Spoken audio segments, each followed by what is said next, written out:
unfortunately, injuries happen, life happens, you get old. You have to figure out what's next. But knowing that you have a sisterhood, I mean, we still have a WhatsApp chat for our 2012 team. And we talk, and and that thing sometimes goes crazy because we had some crazy people on our team that are still crazy. But sometimes it's just fun to have those memories and to know that you have a group of ladies that you will never forget. You will never forget what we went through, the ups, the downs, the highs, the lows, all of that. We didn't go undefeated 2012. Nobody expected us to win, even though we made the playoffs, and people were like, oh, they'll lose in the first round. Then we won the first round. Oh, they'll lose in the second round. Then we won in the second round. Then we get to the championship. Oh, they'll lose. They're going up against Minnesota. It's like David and Goliath. There's no opportunity for them to even win. We win the first game. First off, the series before at Connecticut, remember, Katie Douglas gets hurt. We win the game. Now we're going to the finals. So we decide as a team, we had the option, do you come back to Indiana or do we go straight to Minneapolis? So we went straight to Minneapolis. We're going to get ready for the Lynx. Like, here we go, we're going against Goliath. We can do this. We had a spa day in Minneapolis. We had all this, right?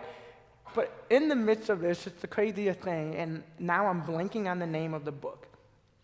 I was reading a book. It's a Christian book, and it might be The Circle Maker. So the basis of the book is you think about something that you want really bad, like something that you're praying for. You basically put it down and you walk circles around it. So I started reading that during the playoff. And in the middle of it, of course, our goal was to win a championship. So every single day I'm getting up and I know I'm doing it on my own. It's in private because I know people will be like, she's crazy.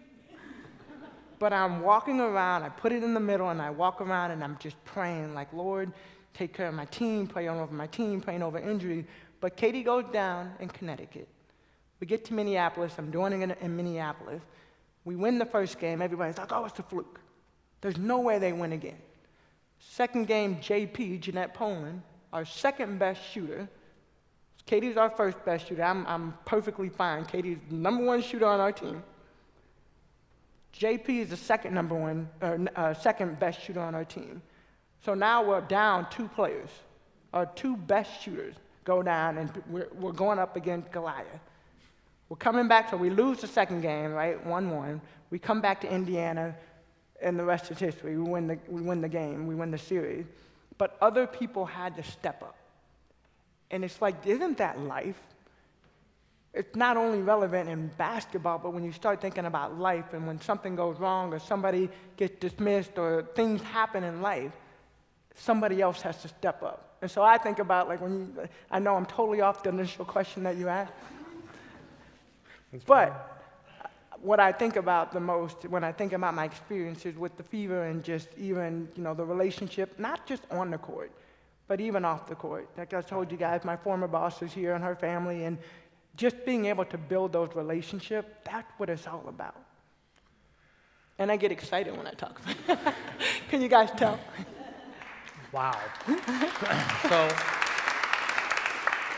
So last basketball question. We have some other things to talk about. So in 2008, you were asked to put on a referee hat and go to a little school in Kokomo, Indiana, and referee a 3-on-3 basketball game that included Barack Obama. Now, I want to know, was he any good, or did you just ask him to keep his day job? He's actually really good, believe it or not. So I was hurt that year. I tore my Achilles, and we ended up having Allison Bales. You guys remember Allison Bales? She played at Duke from Indiana. But yeah, so she ended up playing in the game. There's a young man that won this bid to be able to do a 3-on-3. Barack was in his campaign, so he wasn't even president at that point. Oh, that's right. Yeah, he wasn't even president at that point. So being able to go, and I just remember the guys kept hitting him hard. I'm like, dude, you don't want to be the one. If he gets hurt and he's on crutches, it's your fault. Y'all need to ease up, start calling technical fouls, all of that, anything I have to calm this down. But he was good. He was a good basketball player, a lot of fun to be around, and just very charismatic, just loved life. Okay. So let's shift gears a little bit. You've been a role model now for Christians, for athletes, for women in business. And when did it start to sink in that that was really happening to you? Because for a while, you wanted to fit in, and now people are looking at you as, I want to be like that. Yeah, that's crazy. I think I'm still trying to get used to that. Seeing your picture on all these posters all over, it's like, okay, take them down now. This is over. It's a blessing. You know, I think I would say my freshman year, so I wear hearing aids. I was born with a hearing disability, and I threw out my hearing aids when I was in second grade. So I went from second grade all the way to my freshman year in college without wearing my hearing aid. Well, Pat got me back into wearing them my freshman year, sophomore year. And at that point, there was a big story that went out. People were like, you know, I remember having friends from all the different places that I live reach back out and say, we didn't know you were hearing impaired. Why didn't you tell us? I'm like, it's not really the best conversation. Hi, I'm Tamika Catchings, and I have a hearing disability, so you might want to, you know, like, I just wanted to fit in. But when that story came out, that's when things changed. Okay. In college, I had to realize that now you're an example for kids that were born just like me, that were born with a hearing disability, that people counted out, that people told us what we wouldn't be able to do, people told us we couldn't talk right. We already know we don't hear everything, but it heightens other senses that we do have. But being able to be a role model first for that. And then, of course, you add on the basketball, and then you add on now the entrepreneurial and all the other things that are going on. But honestly, like, I don't change anything about who I am. So what you see is what you get. I don't want to be fake over here so that I have to be this person here and another person here and another person there. And I remember one of the NBA guys asking me, like, how do you do it? How are you a WNBA player at the top of your game, in the top position, but yet you're so on fire about your faith? And I told him, I don't have to change for anybody. This is who I am. This is who God has made me to be. And as soon as you come in, especially in our league, as soon as you come in and are not able to identify who you are and what you represent and whose you are, you'll get lost. You'll get lost in the numbers, and you'll get lost in the fame, and you'll get lost in this and that, and there's so many other things that are going on, and you'll lose yourself. But by the grace of God, I have amazing parents. I have amazing people in my circle that always, when I start to get, my head gets a little bit big, they might put that little pin in it, and I'm so thankful and grateful for that. So you've been open about your Christian faith, but you've also had the hearing disability that you mentioned. You've had a couple of injuries where when you were drafted by the Fever, it wasn't quite clear, were you going to go through that 1-year recovery period and play more? And was that part of your faith story? Definitely. I tore my ACL my senior year in college 3 months before the draft. And, I mean, NBA was my goal in 7th grade. Freshman year of college, the WNBA comes, like you said, Doug. They made it just for me. And now 3 months before the draft, I get hurt. Who is going to draft a hurt player? And especially looking at Indiana, where they were, it's a little bit of where we've been the last couple of years. We had just started as a franchise back then. We weren't, we had kind of hodgepodge players from different places and put together the team. They needed a player now. They needed somebody that can come in, that could play, that could help the team advance immediately. And Kelly Koskoff took a chance on me to come here, to sit out.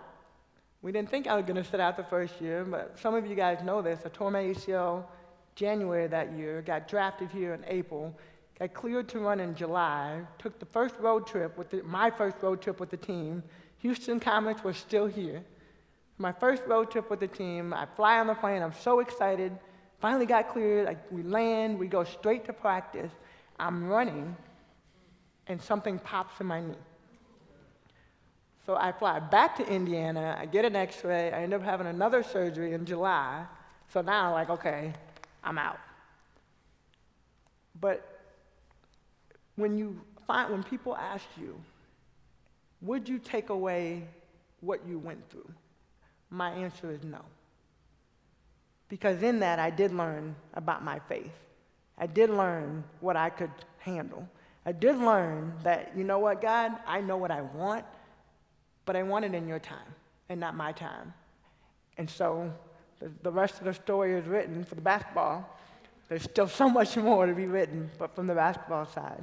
So let's go on to a little bit of that, because you were injured that year, I think in 2001, and almost right away in 2004, you created the Catch the Stars Foundation.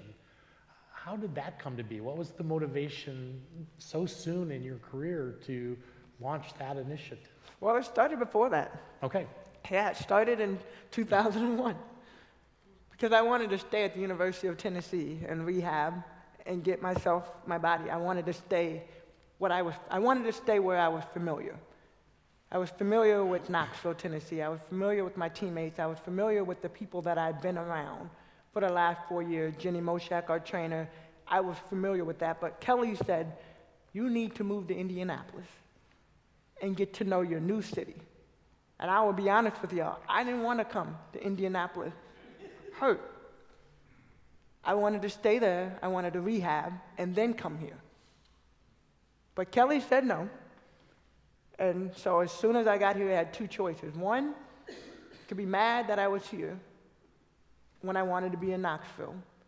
Or two, I could get out and get in the community and learn the city and learn the people and really get engaged and get involved, and that's what I chose. So one of the first appearances that I had was over at Riverside Family Center with the Merriweathers right here. Way back when in 2001, we did our first basketball, so before that, we did the clinic with the fever, and Ted Van Riper was the park manager at the time, and he came up to me and he's like, you are so good with kids. Have you ever thought about having your own basketball camp? The Tamika Catchings basketball camp. He became our best friend. We did our first camp. This year will be year number 22 of our basketball camp. Yeah, this is awesome. I'm like, yes, awesome.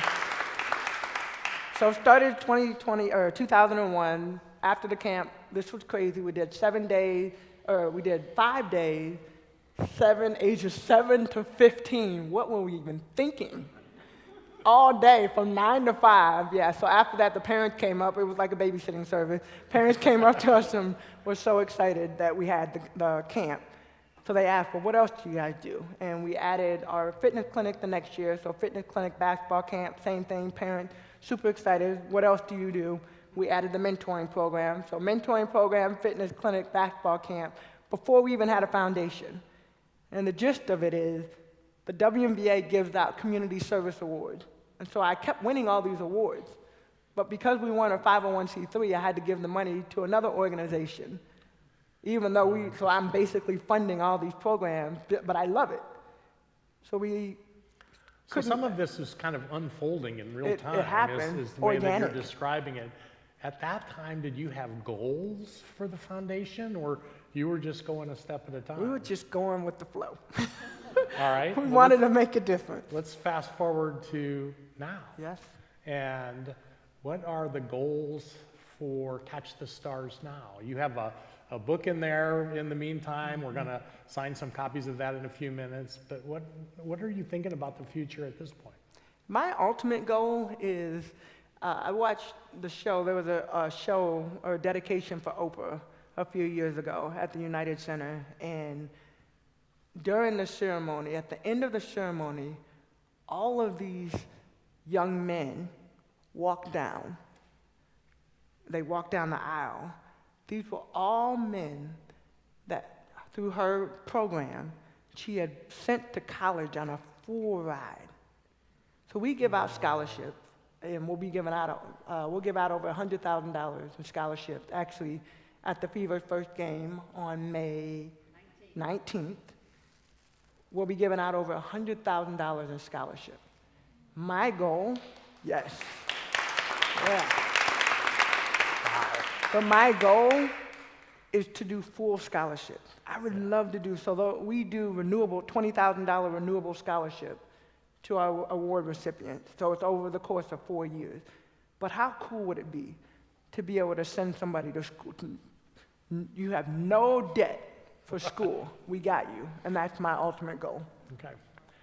So that's all amazing.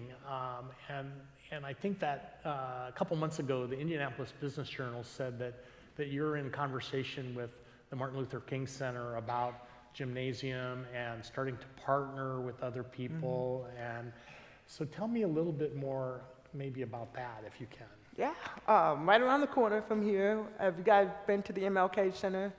It's on 40th in Illinois, right there on the corner. And our purpose in what we do, so they serve underprivileged families. They're more wraparound services for teenagers that have had issues, have been issues incarceration, some, not necessarily incarceration, but just different types of underprivileged families. Same thing what we do. We focus on fitness, literacy, and youth empowerment. That's where we focus, fitness, literacy, youth empowerment. So combining forces, one of the things that we all know is, especially in that area, 46208 has been one of those zip codes that the city looked at a couple years ago. I don't know if necessarily if it still is, but where gun violence is really big and prevalent. So when we first moved into the Tarkington location, our windows got shot. The Tease Me right here, we had boarded windows. I thought I would never, ever have to experience that. And somebody asked me, like, what are you going to do? And I'm like, oh, it's part of the initiation process. They want to see if we're going to leave, and I'm going to make sure. I told y'all 100%, I'm all in. We are not leaving. And the first year, I remember talking to the kids. They seemed hopeless, that they would never get out of that neighborhood, that they don't have anything else to live for. What else would be their next? A year later, we're 2.5 years now there. The kids that walk around in that neighborhood, they walk around with a pride of Tease Me, a pride of MLK Center, of Tarkington Park. So one of the first questions I asked, what do you guys want? They wanted a pool. I'm like, yeah, we're not doing the pool. That will not happen over here. But they don't have anywhere to go. They don't have anywhere to, when it gets cold outside, where do the kids go? So when we're asking our teenagers and we're trying to tell them, like, you guys need to keep yourself occupied, what else are they going to do? I grew up with the YMCA, Boys and Girls Club. Like, I grew up with all of that. We don't necessarily have that right there. So MLK Center approached us about putting a gym on that corner, which we will. It's coming. We're in the middle, we're just beginning the capital campaign. So if anybody's interested in being a part of it, we would love to talk about getting people involved. But it's gonna be great. It'll have 3 courts. There'll be classrooms, a fitness center. We're gonna put a walking trail in there as well. We're gonna put a lot of things in there, and really, it's not just for Catch the Stars and MLK. It's for the community. It's for all of us to be able to enjoy and have another place to go, indoors, to be able to stay active, right? Fitness, literacy, youth empowerment, all 3 buckets. So if you haven't figured out, the second Tease Me store is in Tarkington Park, right across the street from the MLK Center.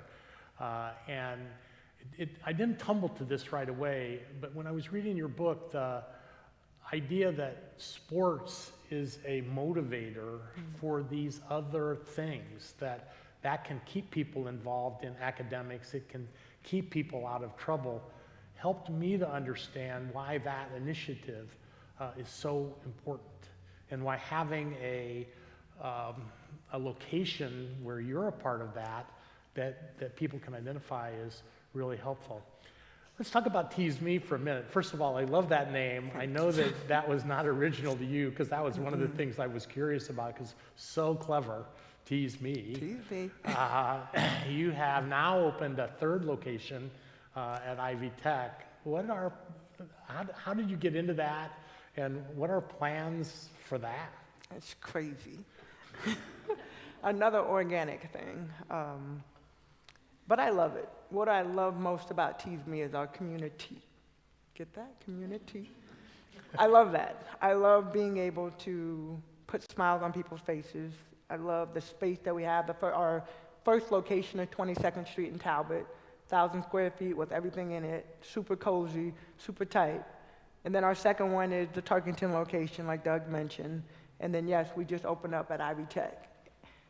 My goal is, right now, we're actually in the process of building a leadership program. So every single person that works at Tease Me will go through a leadership program. Why do I want that? Because you will not work at Tease Me for the rest of your life. This is strictly a passing through to help you get to wherever you go, and hopefully wherever we're able to place you will be on the road to, like, we have people that want to be doctors and lawyers, and I mean, we have one young lady that'll be graduating from culinary school in a couple of weeks. That's what it's all about. We will help guide you through. And so my mission with that is we're building a leadership program. Second part of it is we're going to be franchising. So we're putting everything together to be able to be franchisable. And my first probably out-of-state franchise will be in Knoxville, Tennessee. University of Tennessee. That'll take it back, and then we'll see where God has us from there. But those are the goals, really just empowering, once again, just youth empowerment, people empowerment, because not everybody that we hire is a teenager. Of course. McDonald's and KFC may not need to worry quite yet. Well, we don't sell fried chicken, so we are not, that is not on the menu. We're more of a health conscious. That's all wonderful. So as you have become part of Indiana now and look at Indianapolis and our community and look at partnership opportunities and things that can be done in a time when it's a difficult time in downtown Indianapolis. Do you have thoughts about how TAB or some of the other people that are organizations thinking about this can work more closely together in terms of active community connections? Well, I mean, I think it's really important. Collaboration and partnerships are really important. What I've found, especially early on, is a lot of people like to work in silos, which is not beneficial. There's so many people doing great things in this community, but one thing that I get this from my mom, I'm nosy, so I ask a lot of questions. And sometimes, even in Tease Me, in the 1,000 square feet, I will go on one side and I'll talk to somebody in the corner, and then I'll go to the other side, and they might be working on the same exact thing in the same exact place with their two totally individual circles. And like, if you bring your circle and you bring your circle and we collaborate and partner, imagine how many more people we can impact. And I think that's the big thing. Like, I look at your field, and I said this before, I'm like, wow, we should be doing more. Not a lot of people know that maybe are outside of the circumference or come to this church, know about what you have to offer. Same thing at Tarkington, same thing, down the street. I mean, there's just so many different things, and I feel like we have to figure out a better way to collaborate, better way to partner, and be willing not to have your name on everything. It doesn't have to be about you, doesn't have to be about me. Like, even with the foundation, a lot of people come to me with ideas, and it's like, okay, well, let's make sure that this makes sense before we move forward. But it's not about Tamika Catchings putting her name or Catch the Stars putting her name. If it's going to impact and empower our next generation, my passion, as y'all can probably figure out, is youth. So no offense to the people that love pets and love all these other things, that's not my passion. But as we start thinking about the next generation and what we're going to do to empower the next generation, I am all in to have conversations about that. So TabRec next year is celebrating its 100th year. You're at 22, and we do have some aligned interests, and so I'm looking forward to an opportunity to have some of the conversations that you're describing so that we're not tripping over people. I'm fascinated that you have a book bag before school giveaway. That's at Tarkington Park. That's already set for this summer. You have initiatives, other back to school kinds of initiatives and so forth, all wonderful work. Let me just ask if you I want to leave a few minutes for questions and so forth. Do you have any other things that you want to mention today? Well, like you said, the back-to-school celebration, that'll happen in July. We'll give out over 1,000 backpacks. So if you have people that you want to send the information, if you want to come, it's a big celebration. It's really, really a lot of fun outside. So we have a lot of vendors. If there's things, we should figure out how you guys want to be involved in that. The Scholar Athlete event is coming up, our mentoring program. Right now we do community yoga every Friday from 8 to 9. So all you early risers that are looking for something fun to do, come to Tarkenton. Right now we do it inside. When it gets warmer, we'll push it back outside, but that's a lot of fun. And then we have a free book program that's going on, book club, for all ages that can come and be a part of it. So we were doing free book Fridays last year.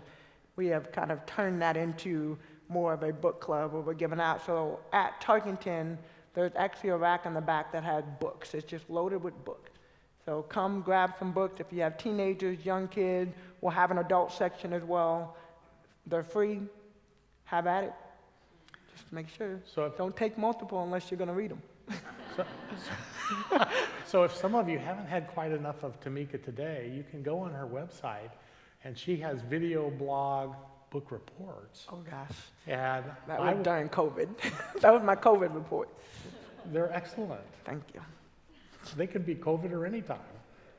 I know you're a couple months behind now, but they are wonderful, and they are in leadership and suitable for really any age. And so that's all out there as well. So excellent. Well, thank you. Terri, where did you go? We're going to have a chance for some question and answers.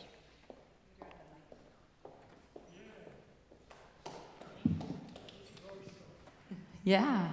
So I'm going to, before we get to questions and answers, I'm sitting here thinking there's some things I have to tell you. My first trip to Tease Me on Talbot Street, I was there with 2 other female clergy, and we're sitting at the table, and you come over and you sat down with us as if you had known us your whole life. And I'm sitting there going, I know she does not know me, but she acts like she knows me. 2 weeks later, I was back for another meeting. You came back over again. So she really is genuinely interested in knowing people. And I was listening to you describe your coach and wanting to raise not just great ball players, but great people out. She did that for sure with you. And I'm not a fangirl because I'm this tall. I'm not a fangirl of you for your basketball skills, but I am a fangirl of you for your life and your love for youth and community. And partnership is a word that I sleep on every night. So we are going to talk. And last one is, we have a backpack giveaway here. We've had it every year. It's scheduled for the same day as yours, and we're going to talk about canceling hours and connecting with yours. We don't have to cancel. We can figure it out. Yeah, we'll do something together. Yeah. So with that, questions for Tamika. I'll bring the mic to you, and you can ask your questions. Oh.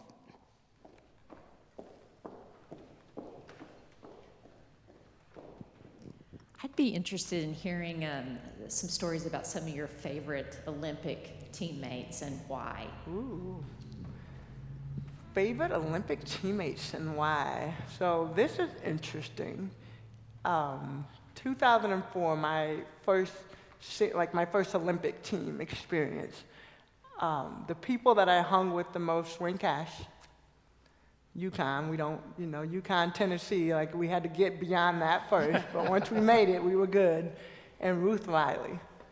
And the 3 of us, first, our faith is a huge part of who we are. And so having each other, I got yelled at a lot my first year. Van Chancellor was our coach, and I'm the young one, I'm the rookie, and he's not gonna yell at Cheryl, not gonna yell at Lisa, not gonna yell at Dawn, not gonna yell at Katie.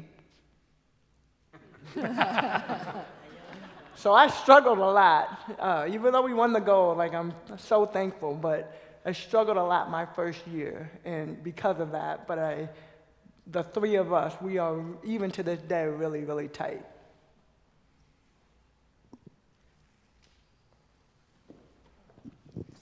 Hi, I just want to congratulate you on all the work you've done for the community, and you've used your advantages to spread good things. But I was listening to you talk, and I thought about what's going on currently with women, speaking about the differences in the male pay and the female pay, and for athletes of your status. And I just wondered what you thought about that and what you thought of this and how you might be able to expand your work had your pay been a little differently. But That's a great question.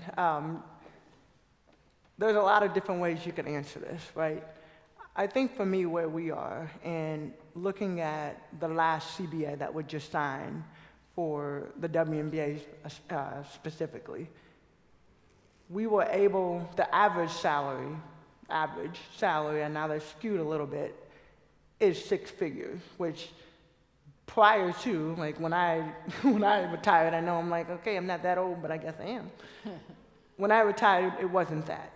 And so we made, and then there's a lot of other things that, and I know I could pull Dr. Barber up here and she could go at it, but there's a lot of different things that have changed. Do I feel like we are advancing when it comes to the WNBA? And then look at the soccer. You look at women's soccer and things that they've been able to do, and even looking at the Olympic team and the money that has now been equalized from for soccer specifically. But I think for basketball and for the WNBA compared to the NBA, the hard part is we keep comparing the WNBA to the NBA. The NBA is, almost 60 years? The WNBA will be celebrating 27 years this year. So it's hard to look at two competing leagues like that and try to put them side by side and say, okay, like everything needs to be equal. I made more than my dad made, and he's quick to tell me that. You made more money than I did. Okay, Dad, thank you. Well, that was way back when, but that will be the next generation and the next generation. My hope is that we will continue to see the money rise, specifically for the WNBA, and the opportunities that have come out of it from partnerships and sponsorships. And this year they added, even on the WNBA side, they just announced during the draft being able to have charter flights for back-to-backs and throughout the whole playoff. So there are advancements happening, but I think sometimes it's like we feel like we need to go from A to Z, and there's no way to go from A to Z. So we're probably not as far down the alphabet line that we want to be, but hopefully as we continue to grow the game and continue to have great, Final Fours from the college side that shift into the WNBA. I don't know if you guys saw, we got the #1 pick for Indiana Fever, Aaliyah Boston, right? Yeah, great. And I will say, we have Maya Caldwell here and Chelsea Perry. Y'all stand up real quick. Stand up, yep. Not to put y'all on the spot, but I did. But we have amazing young people, young players. We have amazing young women that are going to do not only great things on the floor, but even beyond. And so one of the things when you start looking at the pay scale and you start looking at all these things, what I tell them is you have to advance yourself not only on the basketball side. Because going back to Doug's first question, the ball will deflate and you will have to find something else. So while you're playing basketball, use the platform that you have to continue to elevate even beyond it. So I want to add a thought here because I was fascinated. First of all, I learned that you were a commentator on the ESPN, SEC, channels, and so I had to see a few of those games. And I was looking around and started watching college women's basketball and was astonished how nearly equal time they got during the tournament this year. You could watch, there were multiple games going on at the same time, men or women, and they were a little bit staggered as it got toward the end. But that's a start.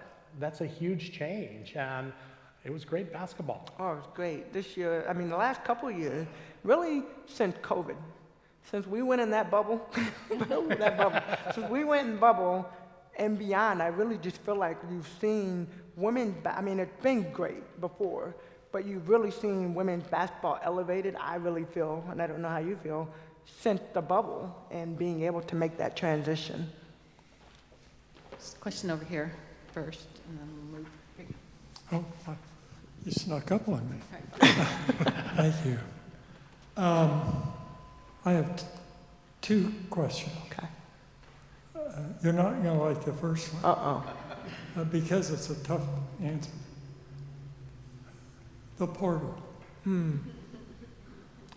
And for me, the dangerous part about the portal is the kids get off track. This is the thing, it overcomes them. Every kid on the street wants to be in the NBA or no one wants to. So I'm not sure how this is coming together and what the outcome is going to be. How strong your organization, things like that, concrete, are going to make their way. So do you have a comment about that? I am not a big fan of the portal. And so for some of you guys, NCAA made a rule a few years ago, players can transfer. And where it used to be, when you transferred, you had to sit out a year, and then you could play. So as a player, you thought a little bit harder on whether or not you were going to transfer from one school to another school. But now it's literally, if I don't like this school, I can transfer to another school. If I don't like that school, I can transfer. And there's really no consequence to what happened. One of the main reasons that I don't like it personally is because we are, in some situations, understood. There are some situations, very few. But we are giving people, our young people, an excuse and a reason when things don't go right, when I don't like this, you yelled at me today, you did this wrong, we're giving them a way to just move on without any consequences, and that's not real life. So when they graduate and they go get a job and they get in a situation where the boss yelled at them or something happened in real life, they don't have the comprehension, they don't know how to handle those skills because they didn't learn them. So that's where I struggle. My personal. Well, we don't know what it's going to look like 10 years from now. And I just don't want us to lose our perspective of why we're throwing basketballs out here. There's another reason. So, and your foundation has those foundations. So we need that, and TAB needs that too as well. Yeah. Thank you. Thank you. No? Coming up. Good morning, good afternoon. Good morning. First of all, and I'm Coach Merriweather, but I'd just like to give a little bit of testimony to Tamika. She won't talk about herself near as much. Are you asking a question? Or you? Don't talk about me. Don't talk about me. First of all, I have been involved. I played here 50 years ago, so that's first. Right after that, I became a ball boy, and actually was a ball boy for the Patriots when your dad played. So the name I've always associated the name. First got a chance to meet you, or actually play against you, and it never happened. And that was in the AAU Nationals in New Orleans. And by the way, I have a daughter, or we have a daughter that is the same age. I won't say age, but Tamika is our daughter. And she's the daughter that, she's been here longer than ours has been here because now she coaches at Cincinnati. But the point is, she's a tremendous person. And I want to say this to you. And, and like I said, going back from the time your dad to then you playing, keeping up with you, and then you coming here, there was no hesitation for us or for me to reach out to you to help you whatever you wanted to do. And that's why we're here today. Our paths cross, and I tell her all the time, I see her at Ivy Tech, I see her everywhere. And, from the beginning. So just the love that we have for her, and we're so proud of her because she is our other basketball child. Thank you. And so we'll do anything for her here. But and the other thing is the collaboration of bringing everyone together to work. And you are a role model, and you were put together. I always say this, I'm gonna compliment you in front of everyone. When God put together a female athlete or basketball player, it was you. And I always say, people, I'm an advocate for women's basketball, have been for 40 years. And the thing is, I've always said, and you jokingly said this when I said this to you before, if anybody could have beat the Williams sisters in tennis, it would have been you, as you learned how to play tennis, or if you wanted tennis to be your profession. I think you can do anything you want to do, and that's as an athlete and as a person, and you are the sweetest young lady that I have run across in all my years of doing this. And so I'm proud, always proud of you. Good to see you here, because like I said, this was our home. Our daughter played here 30 years ago too. So we all come back full circle to Tab. And I think that anything that you do with Tab or any other organization will be great. And we'll always be here to help you. Thank you, guys. Thank you. In reference to your scholarship program, how do you select the students? From where do you get them? How much do you give them? You know. Yeah, so we actually work with all the ADs. So we go to the meetings and meet with the ADs, send out information, and then some of the schools have continued to be a part of our program, but there is criteria. They have to have a 3.0 at least, that's, and then they have to participate in sports. So we have two different scholarships. We have the Scholar Athlete, and then we have our Catch the Star Scholarship. So Catch the Star Scholarship is for any of our junior volunteers. So anybody that has assisted, had volunteered in any of our programs, they can win a scholarship, and then we also have the Scholar Athlete. But I would just say this, the majority of them come from, they're selected by their ADs, or if like a parent emails us, we might put them into the process, right? I literally, before I came to this, was reading some of them. So we have a grading system that we use. And there's probably, I think there's a group of 15 to 18 people that read through them. One other question in reference to your restaurant, or Teas Me. How many teas do you have? How many teas do we have? How many different types of tea? So we have 44 flavors of tea. And then, once you've tried each one, that means you have to come 44 times. Then we will start blending. So when you start looking at the blends, we probably have well over 250 teas. Okay. So come join me. If you don't drink coffee, there's always tea. Do you still have the little punch cards when you come? We actually now have it's electronic. Electronic, there you go. Moving up in the world. Hi, Tamika. Congratulations. Brenda Trudell, your chemist friend. I have a sister who played basketball in the 70s. She was a coach also when she graduated, and I can't wait for her to come and meet you. There was an article in Midtown. I sent her 5 copies to send all of the girls who played basketball with her.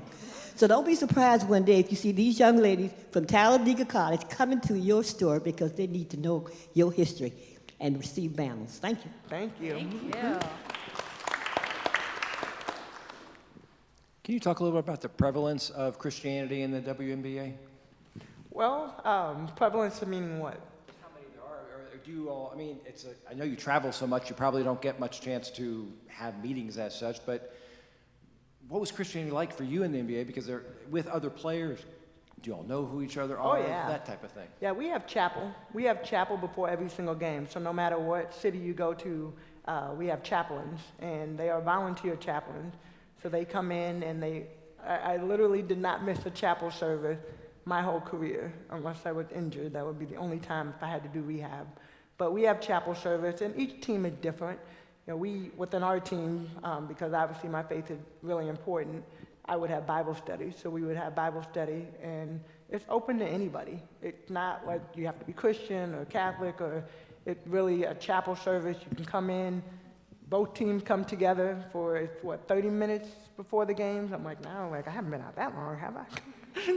30 minutes before the game, but yeah, just short 10 minutes, come in. And then one of the things for me personally, like I would talk to our coaches. If we didn't have games on Sunday, I would ask, like, is there any way where we could make practice where I can go to church and then come to practice? Not then come to practice, like we move practice, not like I'm showing up late. So I think there's just, everybody's different, every team is different. Yeah, question about talk a little bit more about your hearing impairment. How that shaped you, what you had to overcome, just some of the struggles that you had and how you were able to overcome all that. Early on, I would say identity. You know, really, one of the main reasons that I started playing sports was because I wanted to find something where I could control my destiny, in a sense. Where if I could go out and I could practice and practice and practice, people wouldn't make fun of me. They couldn't make fun of me because I didn't practice. They couldn't make fun of me because I couldn't talk. They couldn't make fun of me because maybe I, at that point, stuttered a little bit. I mean, there was a lot of things that I would get made fun of. So sports was more of an avenue. As I've gotten older, I've obviously accepted it and being able to talk about it, but really because there's a lot of kids. So back at University of Tennessee, I have 2 scholarships. I have the Tamika Catchings Endowed Scholarship, and then the Tamika Catchings Amplification Scholarship. The amplification, we buy hearing aids for people that, they're really expensive. So we buy hearing aids for people that need hearing aids. The Endowed Scholarship Fund, we actually send kids to school that are looking to get into this field so that we can, audiology, speech pathology, so we can actually keep it going. So it's been a blessing to be able to have both of them, and I get letters from them a lot, you know, letters from the recipient. So it's just great to know that you're making an impact and making a difference.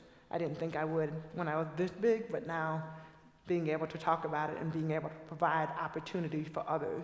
And we do basketball camps. We're going to do one in August in Knoxville, so we've been doing that the last couple of years where we get both, you know, anybody really can come, but I really focus on the kids that are in our audiology, speech pathology, that field. Wow. That's cool.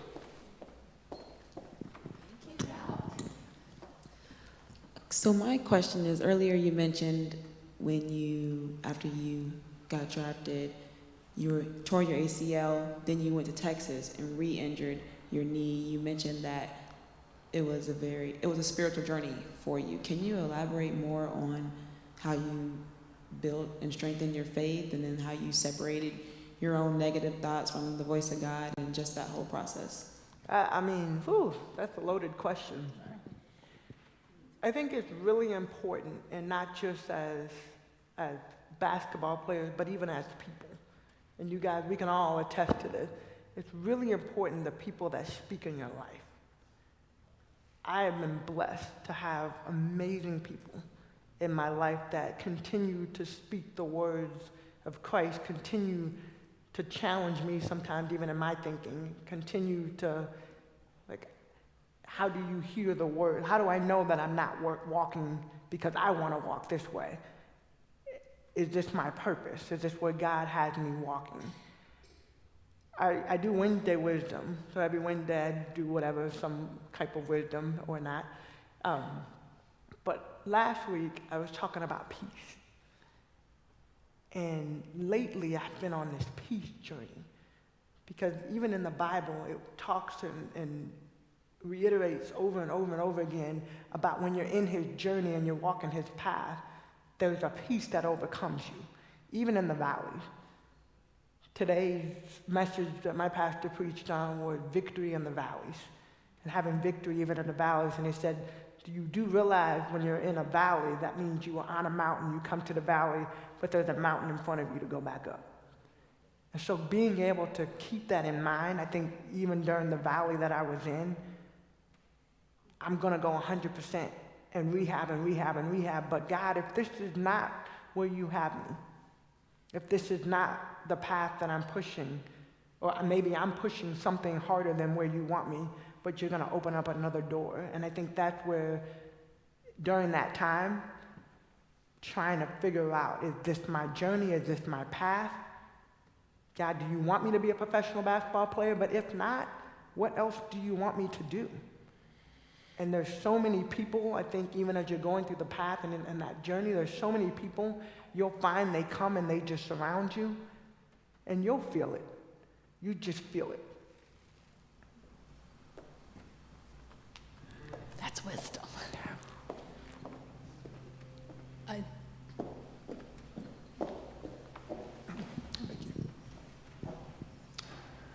Tamika, you've had an amazing athletic career. You've overcome physical obstacles, and just making it to the top of the women's basketball world is an incredibly difficult accomplishment. Now you're an entrepreneur, a businesswoman. Which has been harder for you? Which has been harder? I would say being an entrepreneur has been harder than making it to the top. Because to make it to the top, you have to have a will. To be a professional basketball player, like, people ask, why did you stop when you stopped? I probably could have played a couple more years.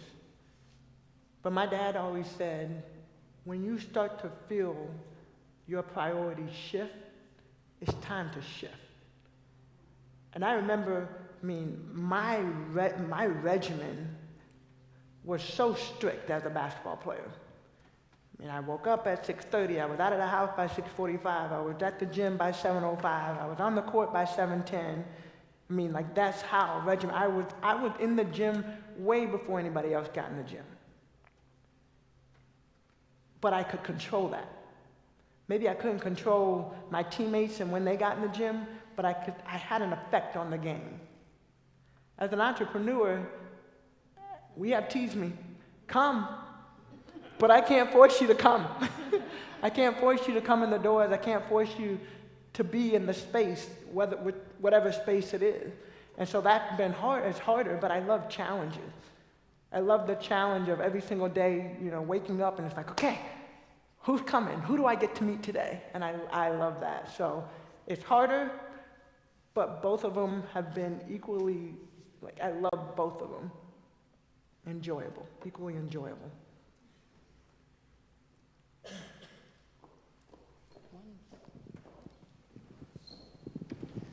So I was going to say this, but now that you just mentioned that, Tamika, I'm going to bring it up, and you may not remember, but my husband and I lived in Tarkington Tower, and we were over at Tease Me, not weekly, but sometimes it seemed like that, for chickpea. But what you did one day had an impression on me. You did, like others, you came over and sat down and talked to us, and at some level we got to know each other. And at one point, it was just about a year ago today, school was going to be letting out. And you knew we were believers. I think you knew we went to Tab. And you came over and said, would you be able to walk the park and pray for us?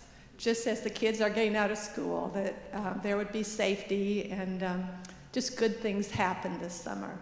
And so I see your success as being in your connectiveness like that. You didn't know us well, but that made an impression on me, and so a friend and I from Tab did that. And it was meaningful to us. Thank you. And it was just because you had an idea and you shared it with someone. So you're no silo person here, that's for sure. Thank you. And thank you for doing that, because you can definitely tell a difference. In the neighborhood, you can tell a difference in the kids. And I said that, the hope that these kids have. A lot of these kids, what you'll find, will never leave a 5-block radius. The whole life will never leave a 5-block radius, some 10 blocks. Some will never leave the city of Indianapolis. Some will never leave this side of town. But the prayers and being able to open up those doors, that's what we want, for them to have those experiences. And I think the safety of the park makes a difference, because then we do attract people from all over the city that come. And so you bring your experiences to the park, and that allows the kid to be able to see and be exposed to people that look different than them, talk different than them, are different than them, have faith, maybe don't have faith. I mean, they get exposed to a lot of different things. So thank you. Well, Tamika, you have done great work. And I would be interested in knowing how you became a Christian. I know your parents are Christians. And, but when did it become real for you, personal for you?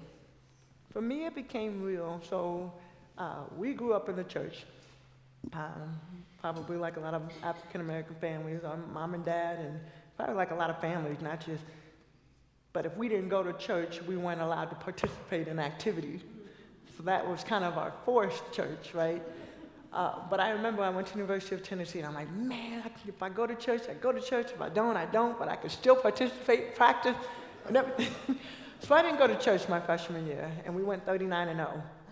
And after that season, the summer after, I'm like, man, if this is how college is going to be, we're going to win every year, we're going to stay undefeated. I'm like, man, I'm in for the ride of my life. And then sophomore year comes, my first loss was actually, we came up here to Lafayette, Indiana. My little nephew committed to Purdue. I'm still struggling on putting these colors on. But we lost to Purdue. And then I think we ended up losing 3 games that year. But still, remember after losing, it's like our whole team, in the locker room, people were crying, and it was like the end of the world. It was in like December. Like, y'all. Came back, and I was driving home. I lived off campus. I was driving home, or no, I lived on campus. I was driving home past the billboard. Long story short, there was a revival going on. And I went back, Doug talked about the Fab Four. I went back to the Fab Four, the other 3, and I'm like, hey guys, there's a revival going on. I think we should go. So we get in, we go to this revival. The preacher that was there, never forget it, talking about who's your daddy. Now, all 4 of us come from different, my mom and dad are divorced. One of my teammates had not seen her dad since like she was 2 or 3 years old. One was the team dad, and the other one, the earthly father, was in and out of her life. By the time the message got finished, all 4 of us were coming down the aisle to rededicate our life to Christ. Sophomore year in college, and I have not looked back since. I've been on fire. Amen. Wonderful. Oh.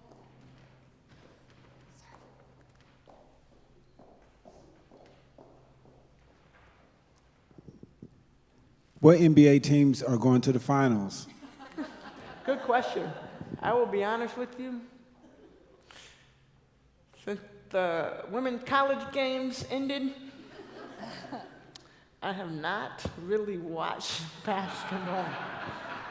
I'm so sorry. Last night we turned on a game, I think it was LA, the Lakers and Memphis, and the score was like 49-17 in the first, yeah. And I was like, that's why I'm going to bed. I choose to watch the WNBA, which will start on May 19th. May 19th. Right.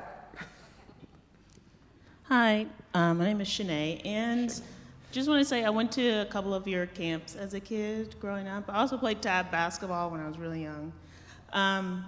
But I just wanted to thank you for continuing to sow seeds in the community, and like you made a difference for me growing up and my love for the sport of basketball. And now that I've acquired a disability since then, and now that I'm like entering into a different season of my life, I just thank you for continuing to speak into people's lives. You make a difference. I've accomplished a lot, and I live a great life, but I am kind of entering into and just trying to figure out like what's next and what I want to continue to pour into. And I just thank you for continuing to pour into the community. So, yeah. Don't leave. Let's connect, okay? I think one more question, and then we're going to wrap up.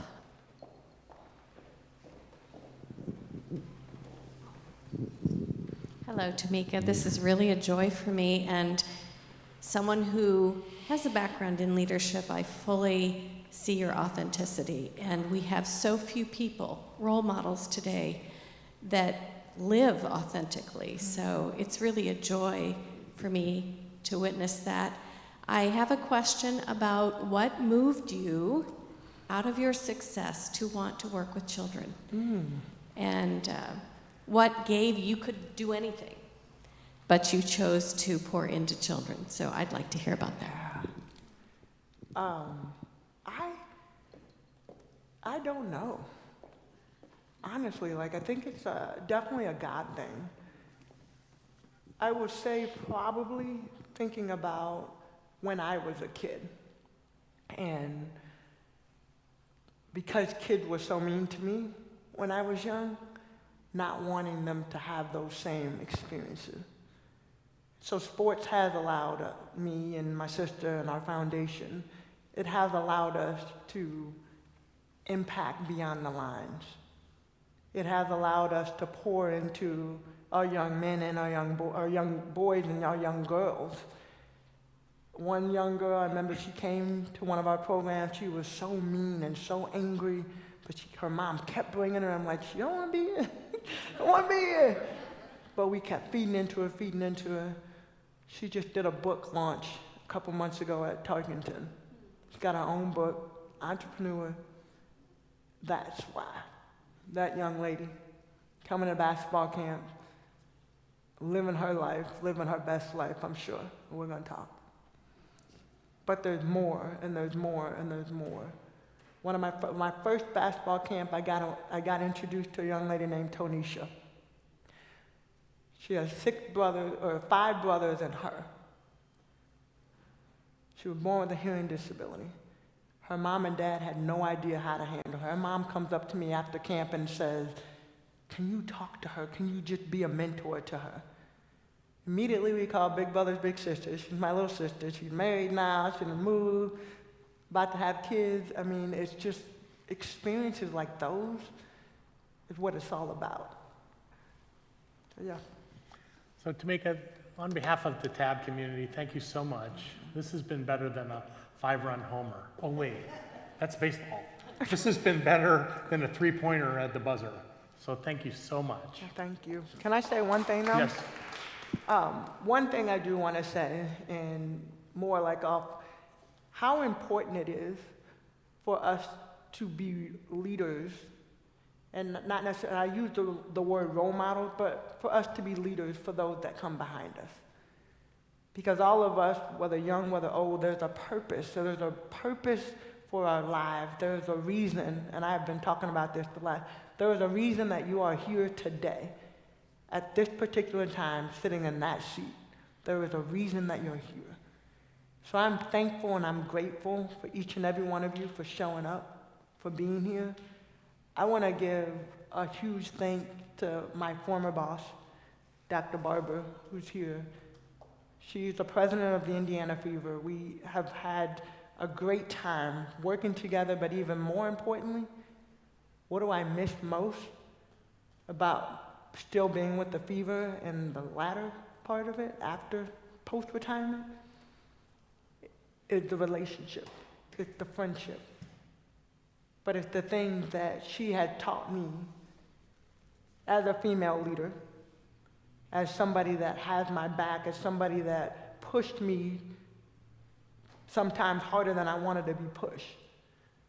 But it's important for us to be receptive to those people that speak in our life, those people that advocate for us, those people that push us and want to see us in the best light. So each of us, there's somebody doing that for you, I hope. If not, find somebody. And then let's be that for other people as well. So thank you guys for being here. Thank you, Dr. Barber. Thank you for our players that came out. You guys are going to be amazing this year. Thank you.